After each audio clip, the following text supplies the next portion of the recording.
And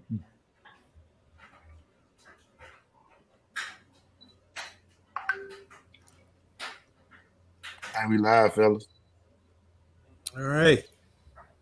First of all, introduce, man. What's the name of your podcast, bro? Man, we ain't got no name. We just cooking, man. I'm ready to talk basketball with my boys. We ain't got no name yet. You name it. I'm just ready. I'm ready to talk right now. First of all, I want to welcome y'all to the No Name Podcast.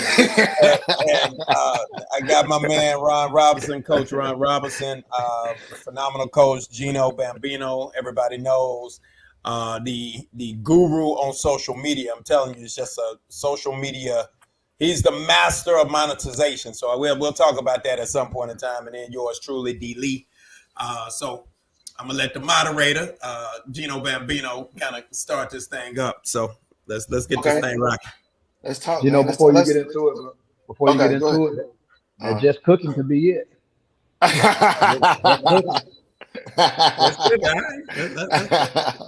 play around with that one. D, I want to start with you, man. Talk to me about Europe, man. I know you're over in Europe right now training my boy Evan. How you pronounce his last name? I always get his last name. Fournier. Evan Fournier. Talk to me about just kind of training Evan and what's it like being over there. No, it's good, man. I love being in the environment. We do a lot of our workouts at INSEP, which is the National Institute of Sports Expertise. This is where everybody goes that are the elite players of the country. So you got your Boris Diaw, your Wemby's, Evan, Tony Parker. They all went through INSEP, Batum, everybody.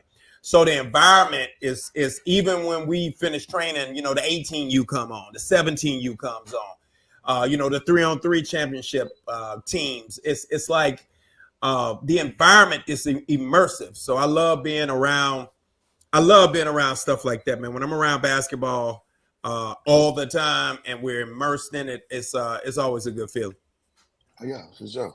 So I was checking out your social media, and I'm all for new drills. The game of basketball is a free sport in terms of knowledge, being able to share the knowledge. And I'm always on your page, looking at new drills.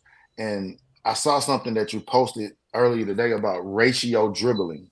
Okay. Can you talk to me about what ratio dribbling is and just kind of let's watch the video. Can we watch the video? React to the video first, and then you can kind of explain, what's the concept behind ratio dribbling.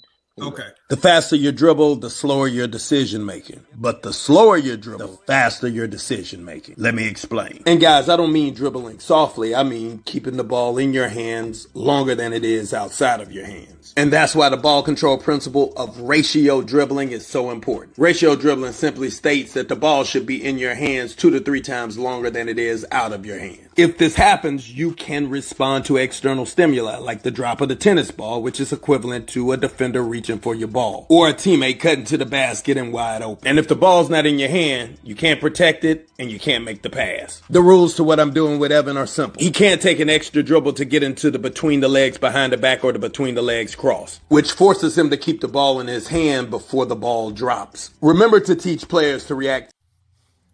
Okay. So yeah, talk to us about what ratio dribbling is. So years ago, and I'll never forget. I'm actually going to do a little video about it, kind of funny video about it. But I remember hitting Jay Hernandez, my boy, and Jay was a phenomenal ball handler, still is, man, just crazy ball handler at Hofstra with Speedy Clax and the whole nine. They got to the NCAA tournament, one of Jay Wright's first team. So Jay was on that team before Jay Wright went to Villanova, whatever. And so we have been doing, we were pushing the envelope with ball control. Like, if you go back and look at our stuff, man, we could dribble 3 balls. We were doing all kind of stuff. But what I realized was that our players still wasn't necessarily getting better with in-game ball control, like with pressure and being able to really handle the ball and get to spots that they wanted to. But they were incredible at the drills, right? So it just had me up literally all night thinking about this. It was just like, it's got to be something. We need to come up with laws, rules, principles. So that's when I came up with the ball control principles. It's 14 originally, and now it's up to 18 ball control principles that you have to have in order to go to the next level. And I it's not drills, but it's concepts. Like ball spinning is a concept. When the ball spins in your hand, I'm allowed to take multiple steps between dribbles. when we do ratio dribbling, I can't control the ball when it's out of my hand. That's why good defenders like Mook, I'm sure he'll tell you about counting dribbles. We count dribbles, right? Because the ratio, we get a rhythm. But if you pop up, hold it, like when somebody reaches for the ball, it's in my hand. Now I can wrap it behind the back. And that's really what Kyrie does. That's really what, Rod Strickland used to do. That's really what all the greats used to do. We I got candy cane dribble, hip squaring. We got a bunch of them, man. Multiple steps between dribble, the bicycle method, handlebar method for dribbling. All of these things give us a visual on the concepts we need to learn, not just the drill. So now, once you understand the ball control principles, you can actually turn your regular drills into ball control reels. That's why I always say real, like real in-game performance level improvement. So the ratio dribble for me is everything in terms of being able to make decisions. Because if the ball's not in my hand and that person is cutting to the basket and I got to wait for the ball to come back up before I hit them, it's already too late. Yeah. Right. And a lot of people don't know this. Also, Mook, how hard is it for a lot of guards to sit there and deliver a pass to a shooter coming off a pin down without dancing for 4 or 5 minutes trying to get separation, not being able to just put somebody on their hip, keep the ball away where they can't get it and then deliver the pass. So all of those things are important in terms of ball control. So that's what ratio dribbling really is. Man, it's funny to hear you break it down that way. And it makes perfect sense, of course. But just yesterday, man, working out with some of my girls, we're focusing on changing speeds, slowing down to speeding back up. And just hearing you speak about the dribble ratio, it just really puts that into context, man. Just using, like you said, the concepts, it makes perfect sense. So that's brilliant. Yeah. Now, and I'm gonna say this too. I like what you just said about change of pace. Change of pace for many people is change of pace on a linear aspect, like up and down, right? Straight up and down.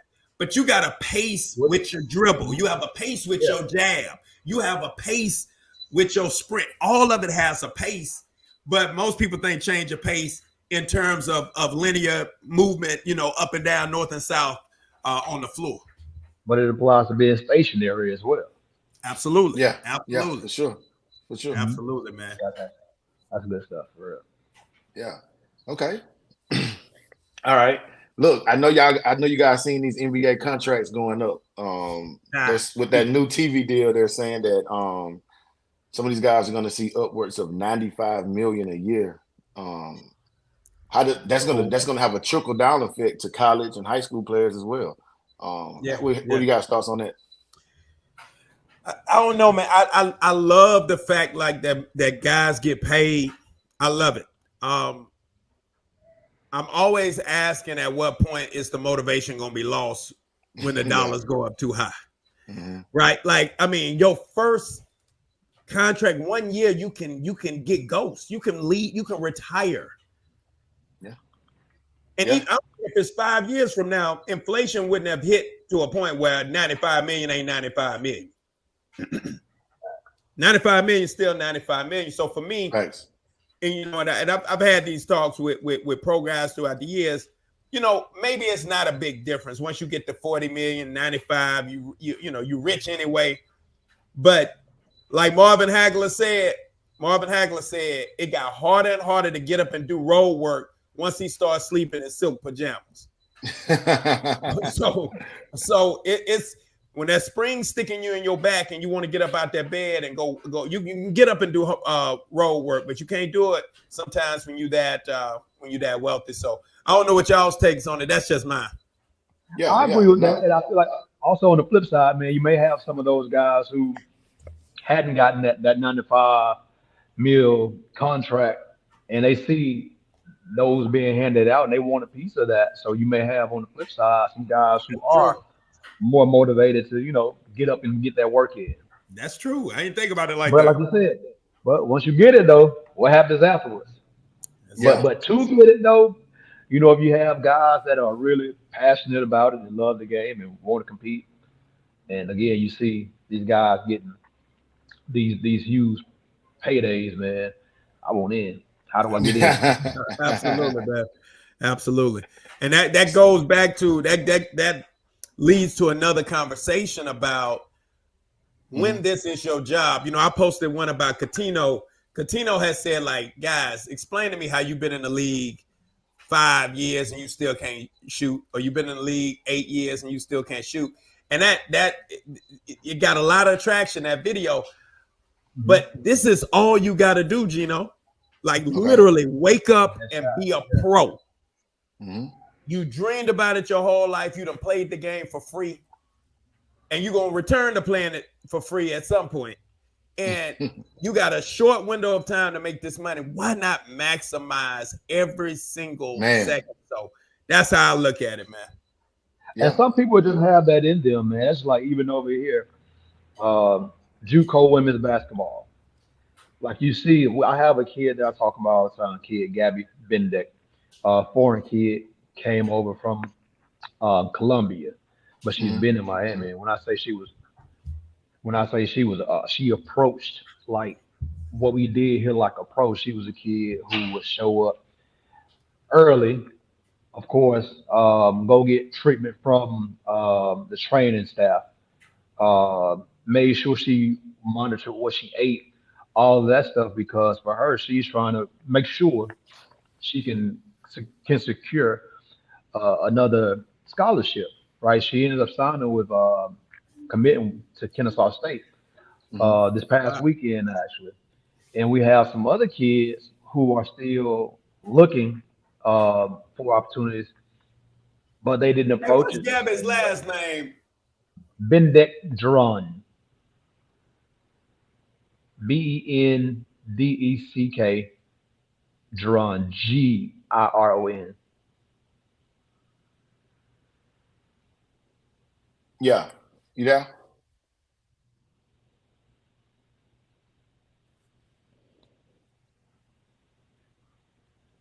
You got it, D? Yeah. You there, D? You there, Mook? Yeah, I hear you. Yeah.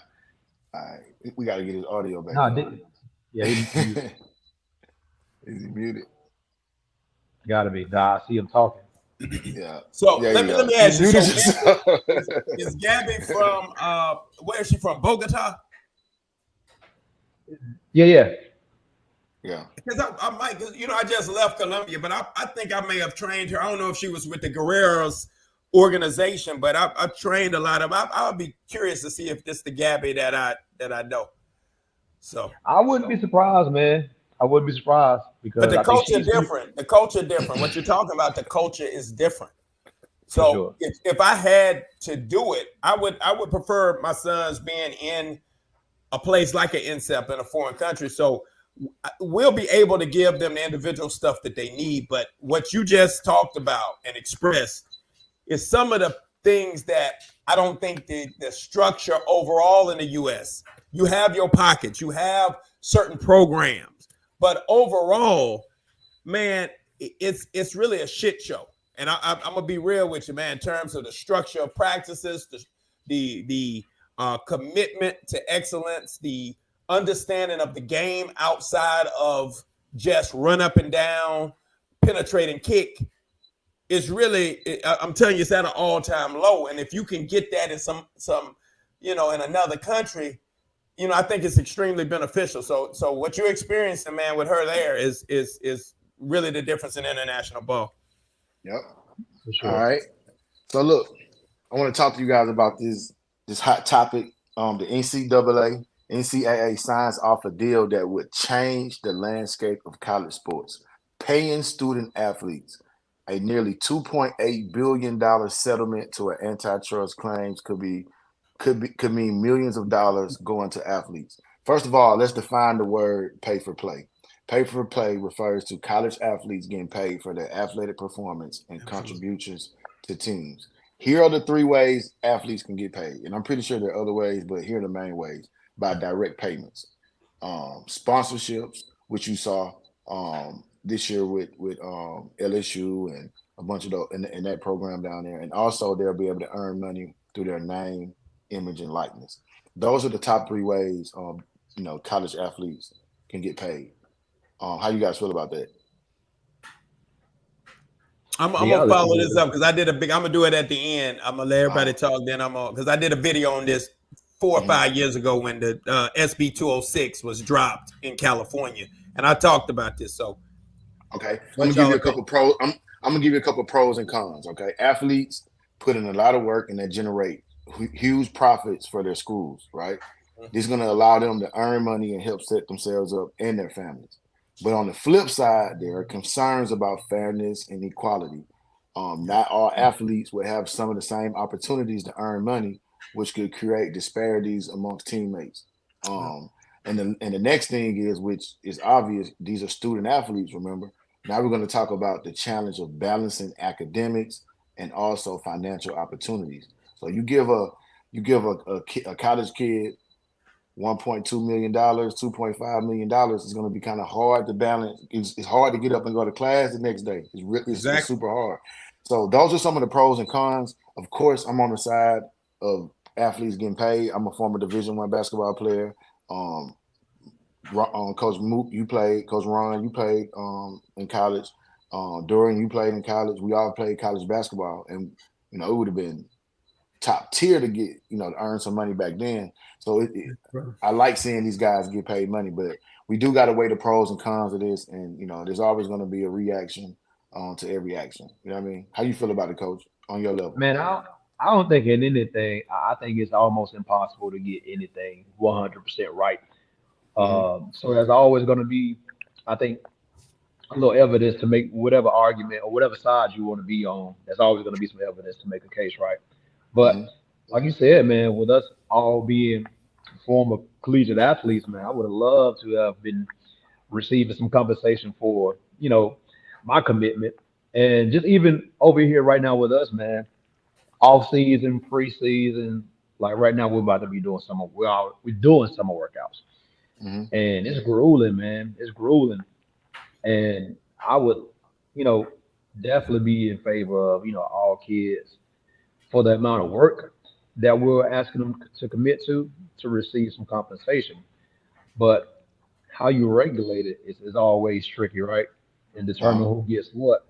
I think another thing is, man, if you're in a situation, it's just like being at a job.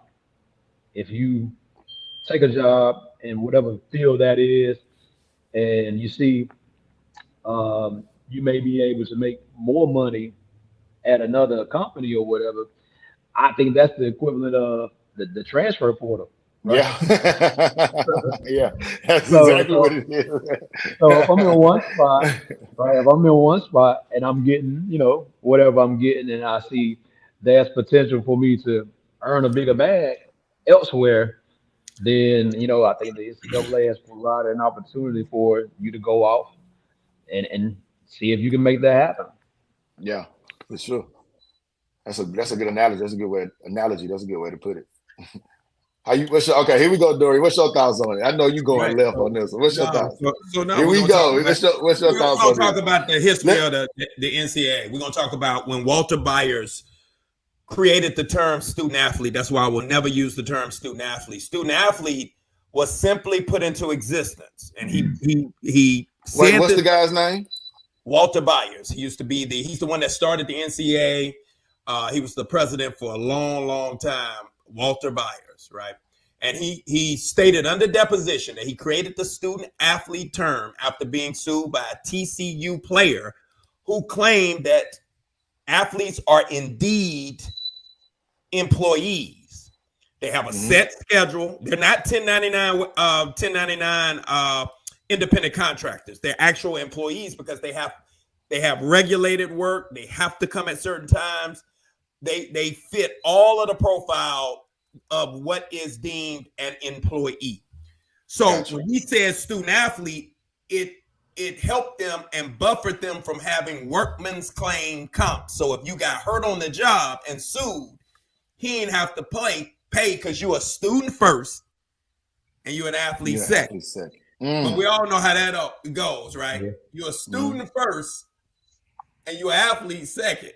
So in reality, it's really the reverse, but that's the old joke, right? When you hold up the fingers and it's the opposite. But what people don't understand, number one, we're only talking about revenue generating sports, football and basketball. Everything else, I don't want to talk about that right now. It's a way that we can pool resources to help those entities. But basketball and football are the only revenue generating sports. They're not the only revenue generating sport. No, and they make the most money. I see what you're saying. They make just hear me out. They're the only the profit revenue generating sports, right? Okay. It is what it is. 3 weeks in the NCAA tournament is $990 million. It's $1 billion. Man, 80% of the NCAA's income on the basketball side comes from the NCAA tournament, right? Mm-hmm. So one of the biggest things when they dropped the NIL, I started laughing because I said, y'all ain't even talking about the most important thing. Y'all need to talk about revenue sharing, profit sharing, right? Mm-hmm.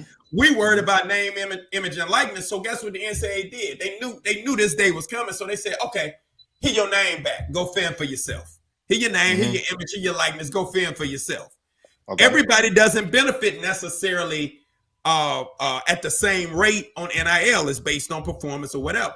So my proposal has always been pay the kids the scholarship that you're given. The scholarship, you're making money already. If it's a $200,000 scholarship, stop letting that go to the school. Give it to the student.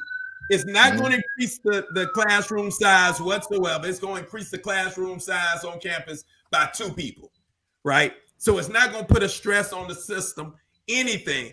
Pay them that $200,000. Now, my point about the revenue sharing, it should be in some level of deferred compensation. So you get it upon completion of certain benchmarks. Get your degree.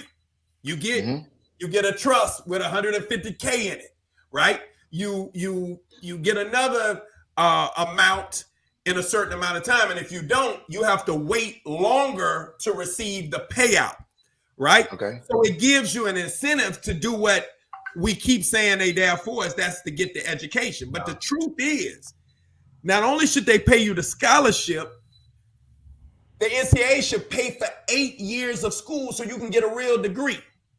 See, when you hoop, it's only a few kids that come with true college prep to college. When they come with college prep, you can't do no labs at no major university doing hoop season.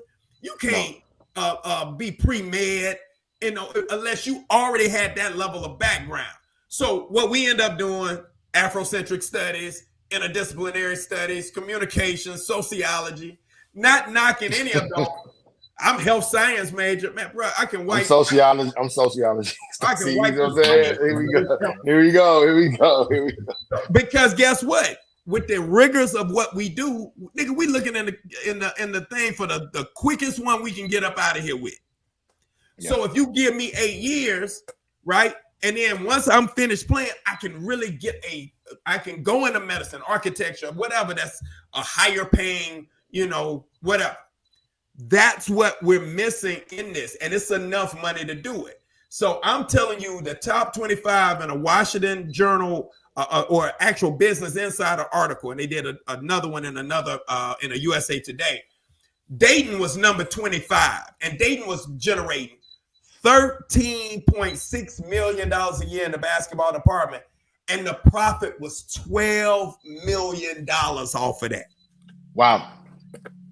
So I want y'all to think about how much, and that was that was number 25, right? Florida was 13 million a year, profit 12 million. It was Michigan was 14 million, profit 13 million. It was so much of that going on, but they weren't able to participate in the profits. I care only about the profits for these kids. Let them participate in the revenue. So my thing is, what they're doing now is basically what I talked about 6 years ago that they should be doing. Now they're talking about paying. And I got to really look at it because I still don't know if it's really talking about the true profit inside of what we're doing. But that's, at least it's a step in the right direction, y'all. Yeah, for sure. Hey, y'all, I just tried to fact check you like live, and you came through clean. You came through right. You on your stuff, bro.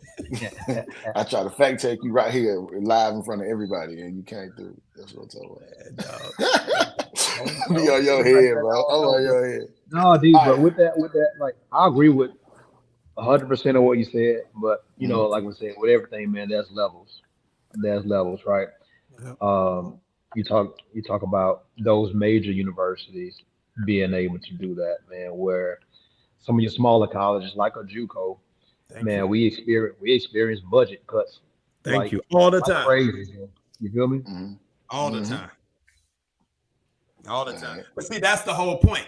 That's why you pool money and you can. It's like y'all understand the revenue sharing model in the NBA, right? Like no team can go under because every team got to make sure that money is distributed across the board to make sure that they got a league. If it's only top heavy teams making money and the lower teams not making money, eventually they bankrupt and fold. So it's Right. always it's about survival of the entire entity.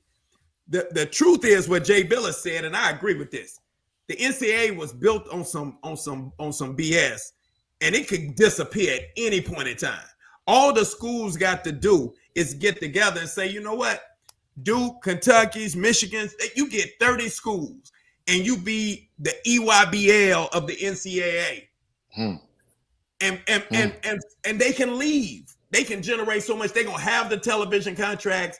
This Mhm. game is just totally different from what we once knew it as. This a different game of basketball now, bro. Oh yeah, for sure, And for sure. football too. So All right.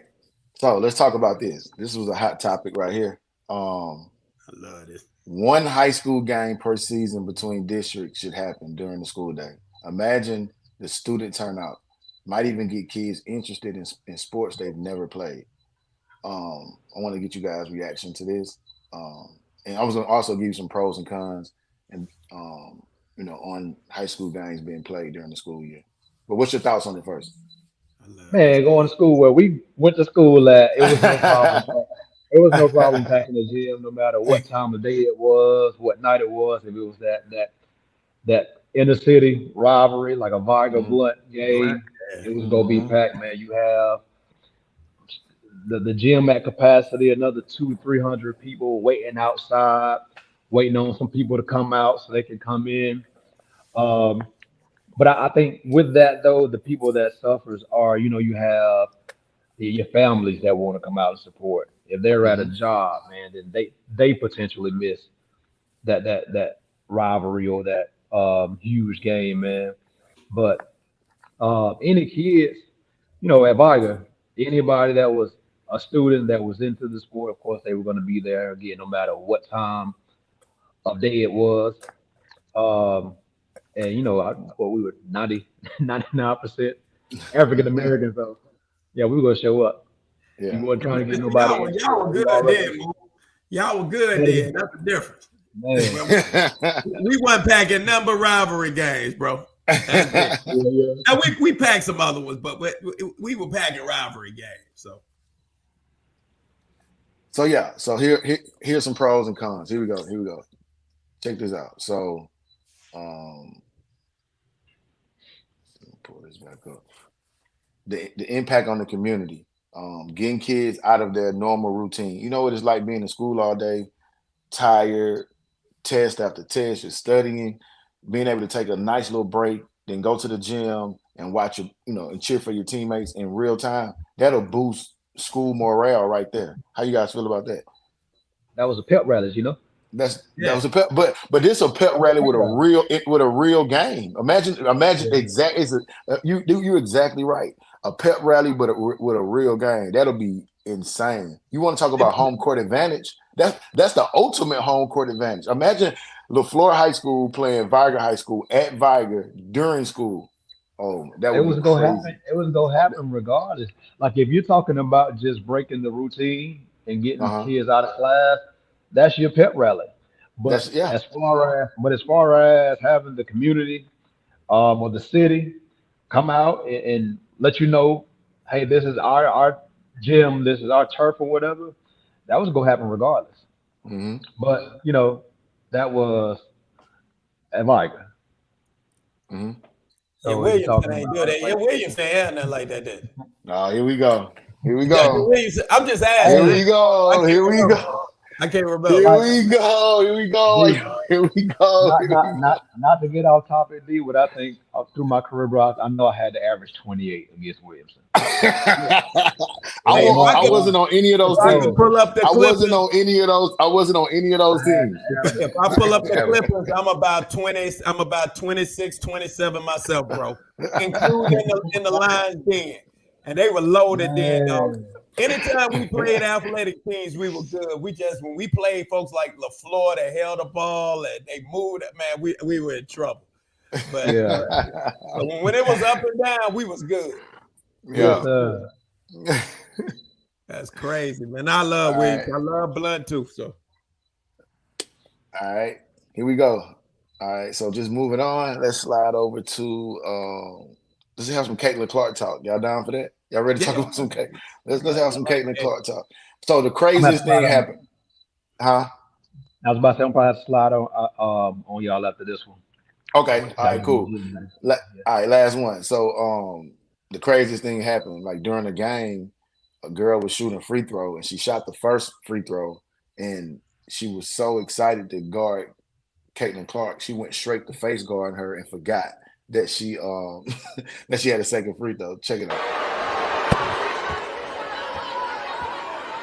We've got one more, Ari.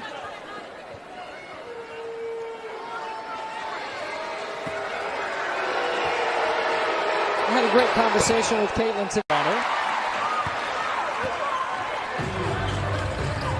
Mitchell, this fever offense can get some momentum here going into halftime. Mitchell, step back on. Oh yeah, what's your thoughts on the Caitlin Clark situation?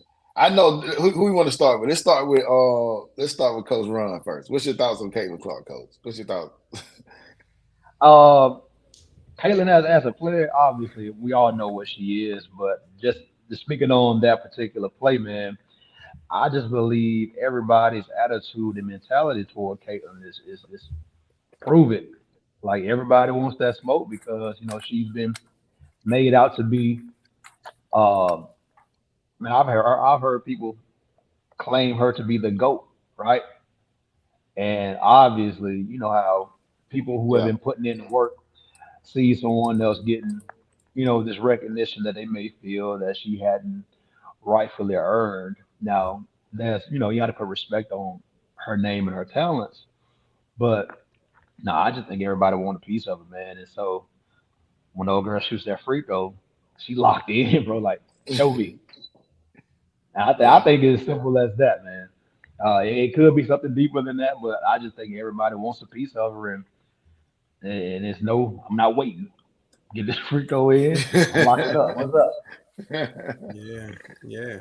I'm gonna be honest. React to that video, Dorian. What's your thoughts on it? I've never seen it though. I've never seen. Let's think about some of the stuff that we're hearing in the social media space, which is the most toxic environment you could ever have in the history of life. Like social media is just toxic. And at the end of the day, it's almost like it's this one side wants to see us succeed, one side wants to see us fail. And I ain't got no skin in the game. I think for the game of basketball, I think it's good for her to succeed. And I've never seen anybody draw that attention. I've never seen Taurasi face guarded, and Taurasi a monster. I've never seen her face guarded 94 feet. So is that saying that we trying to show you up, or is that saying, oh, we know she that good. If she get going, this could happen. Like, what is that about? So at some point in time, we it's an elephant in the room we got to address about that. But I just think all eyeballs on the league is important. Any eyeballs on the league is important. And I believe, and y'all might disagree with me on this, but in my opinion, I just think certain stuff, it's like, you know how we used to be at the table and your mom be like, look, man, don't go out talking about our family business. Here we go. So some of the stuff needs to be kept in house. We don't have to make a comment because somebody asked you a question about it. You don't have to have some question about, well, it's other players in this league. we know it's other players in the league. Play along with it to continue to have the eyeballs where they need to be, which is on the talent. And the more eyeballs, the more the people gonna see is more talent in the league than just Caitlin Clark, right? I don't think anybody doesn't believe it's not any talent, but I just keep saying I think it's actually like the Pistons going at Jordan. All it's gonna do, if she built like, I think she's built mentally, internally, it's gonna turn her into a dog. Man, I agree with what you're saying, but I think those comments about there being more players in the league is just adds more fuel to the fire, though. Yeah. Because I think now you have, everybody's feeling like they have to prove something, and I want to see who's going to prove it. Whatever that may be. Yeah. I agree. Well, I think we can all agree that she is bringing visibility to the W. We can all agree on that. That's undeniable. I think we can play around with it. And remember, we talked about this on the other one when it's, a protagonist and an antagonist, regardless of the side. Whatever side you sit on, your hero could be, Angel Reese, and your antagonist, Caitlin Clark. And on the other side, the antagonist is Angel Reese, and Caitlin is the protagonist, the hero. So at the end of the day, to me, I think it's a bunch, to do about nothing. And I just think we need to focus on the eyeballs and the product. And the better the product is, the more people gonna watch. And the one thing I'm gonna say this. For those that talk about, the criticism of the game and y'all, folks hating on the WNBA, man, we talk like this about the NBA. Yeah, we talk about it all things basketball. Mook, before we let you go, Coach, we know you got to go. Who's your favorite six man of all time? Quick decision. Who you got? I'm gonna go Jay Crossover. Yes, sir. Yes, sir. Yes, sir. My man Jamal Crawford for the culture. For sure. Nasty. All right, Coach. We'll get back with you, Coach. We're gonna finish up the door. Good seeing you too, bro. Yes, sir, brother. All right. So that's what we got. We got. It's a tough. Who you got? Who you rolling with? I mean, the most, man. If John Havlicek is on it, if you know his numbers, I'm going with Honcho. All right, I'm gonna give you. I'm going with Jamal Crawford. Let me tell you why. You ready for this? Yeah. All right. 3-time NBA Sixth Man of the Year award winner. All right. The only player to win the award with two different teams. Oldest player to score 50 points in a game. The most career 4-point plays. He has 55 of those things. All right. So those just stats alone, right? On the award. Now let's talk about the culture influence, right? That crossover had an impact on the culture just like Allen Iverson's crossover. You know what I mean? So he has the culture, he has the awards, he has the honor, he has the honors. And there's one more thing that I like about Jamal Crawford's game. All right, you ready for this? You can put him at any guard spot. He can play the 2 guard, and he can also play the point guard position. That's my favorite thing about watching Jamal Crawford in his game. He was able to play both spots. I think he was one of the first combo guards, if that's what you want to call it. How you feel about that? No, I like it. I mean, you can't argue that. I mean, it's so many pieces on there. You can't argue it. I look at Havlicek, I look at McHale, because these are, man, you go look at their championships, their numbers, it's incredible. I think Jamal was special. Like he, one of my favorite sauce them up guards in the league. He used to sauce some folks up, bring them back, and he got some highlights for days, man. So you can't go wrong with that list. There was some other good ones on there too. The Ginobilis. Listen, he don't get a lot of props, but J.R. Smith was an incredible 6 man. Like, for sure. They don't get the props, man, sometimes that they deserve based on when they were playing, who they were playing with. But at the end of the day, man, that's some it's some really, really good 6 men in the history of this NBA. All right. Last topic, and I'm gonna let you get out of here. All right. Let's talk some Wemby versus Chet.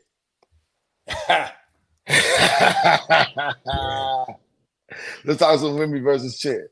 Listen, you know my stance on this, right? I'm going with Chet. I think the way he plays the game affects winning, right? So if I had to start my franchise, I'll start with Chet. That's why, because I think the way he plays the game, he instantly affects winning, and you can tell because his team finished first in the West.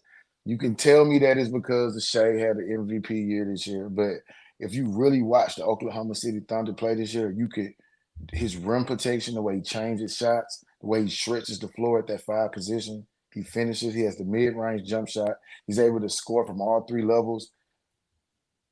You made here's my doubts on Wembanyama. You made a comment to me about he may be the first player that may be too big to play the position. Remember you told me that? What's the name of the What's the name of the term? What'd you call it? No, I just said he might be too tall because it's a range. You can be too much on the top side and you can be too much on the bottom side, like a 5'9", or I'm saying that's a little bit too small on the small side. And then 7'5", if you're attempting to be a KD, you follow what I'm saying? I think Wemby gonna be incredible if listen to me, 19 in. Really 15 in and then step out occasionally. I think he gonna be a problem. Now I think Chet is better on the perimeter. He's a little shorter, but even with Chet, you can see sometimes when people get under him, it's just easy to get under players at that height. But I did a post a while back, so I'm a Wemby fan in a sense. Chet to me is I think a more complete ball player right now. I think he's smoother on the perimeter, things of that nature. I think he just has his biomechanics are a little bit smoother. But we can't, using a team, it's just not a good measuring stick for me. It was a reason that, just same with Caitlin Clark, it's a reason that they got the number 1 pick in the draft, man. San Antonio was coleslaw, hush puppy grease. They just hush puppy grease. Yeah, they were hush puppy grease, man. You country as hell, boy. Yes. So him coming in is they still need other pieces, man. They got Jalen Williams. They got Lou Dort defensively, man. They got Chet with this. You got G.G. Williams. Yeah, I mean, they crazy, man. They got some really good young players, man. And I don't know if that's a fair comparison because you can't name another player on San Antonio's team right now off the top of your head. That's my point. I can't. Yeah. So that's, and Josh, even Josh Giddey, had a little off year or whatever, but Josh can play, man. They got a really Josh will play.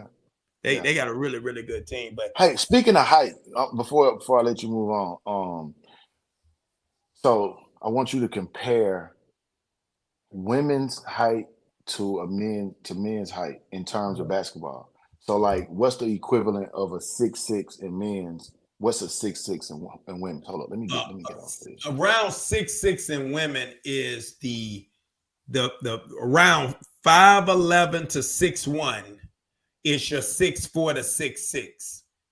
Okay. For men, right? Okay. Women 5'11" to 6'1".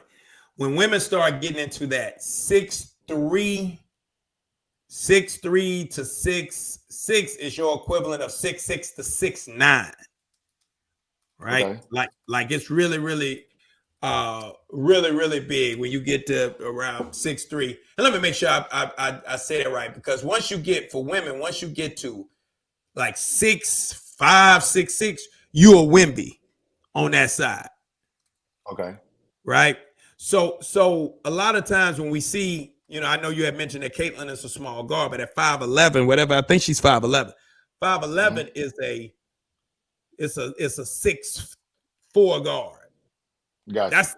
That's good size at the point guard position. That's a Jason Kidd at the PG position, right? Okay. Now, physically, I agree with you. I think she has to get some girth, got to get a little bit stronger physically, but I think that's just a natural progression. And getting, if she decides to go overseas, I would probably wait to go overseas my following year so that she can have a real off season and she can take time to get her body right. She can work on a game, because that's one of the perils of female athletes, basketball players, that they really can't work on that game, because as soon as they finish the season, they're in Europe. And as soon as they come back, it's the WNBA. It's tough for them because they don't truly get a full off season. Yeah. That's a really good point. That's a really good point. So I think she could make a big jump. She's coming straight out of college, man. Dominique Malonga right here, boy. I'm telling you. She is special. A special player. How tall is she? About 6'6". So she's 6'6". So her equivalent in the NBA would be what, 7 foot? Would she be a footer? Yeah, like 7'1", 7'2". Yep. Okay. Yeah, that's a good way to look at it, man. We need to put that's a good post. We should put a scale out. Like, has anyone ever created that type of? We should put a scale out. Yep, because that'll help with like recruiting. Like that'll help with college recruiting and just kind of scouting talent. Yep. Because that's the impact on a game, man. And she's so coordinated. If you look, I mean, just really coordinated. And it's not the only thing. I mean, like, she has touch. She really has a chance. Now, this is like a revolutionary player, right? Why you say that? Because, revolutionary and evolutionary. Like, the way she will go against all of she will break the door down on all of the standards that have been set for women her size, right? Mm-hmm. Being able to really step out on the perimeter, because, and I'm not talking about as a stretch four. I'm talking about handling and doing some other stuff. Jonquel Jones got a lot of that. But I don't know if Jonquel is a better athlete. Jonquel is a better athlete than Dominique. So, that's my opinion. But she could really do some damage, man. She's gonna be tough. I'm just gonna show the best women's basketball player in the world. Show her a little love. She's getting overlooked in all this. She gets busy. Yo, straight baller. Yeah, she get busy, man. That's one thing I can say about her. What do you like about her game? What do you like about her ability, man? First of all, she defends and she scores. And even though she steps out, she's not stepping out crazy. She's not obsessed with versatility at the expense of being great at something. She great on the block. She great facing up on the mid post. She great at that free throw line, elbow J. That's great. Not average. She can shoot the three. She can post. She can do an average at all of them. She did not sacrifice greatness for versatility. And I think a lot of players spend so much time trying to be versatile that they never master one aspect of the game. And I think she's just a complete ball player. Yeah. Yes, sir. Shout out to Asia Wilson. Also, shout out to Kelsey Plum for helping elevate the women's game and bring visibility, man. Shout out to all the WNBA basketball players, man. Yeah. Just want to show some love and spread some positivity. All right, my boy. That's good stream. That's good talk. We gotta do this when we dropping another one. Man, whenever I'm available, dog. I'm here. So we getting good reactions. I've been posting them on social media. We getting good reactions off of them. So let's keep them coming. That's good, man. You gotta put all my takes, bro. You gotta put when you say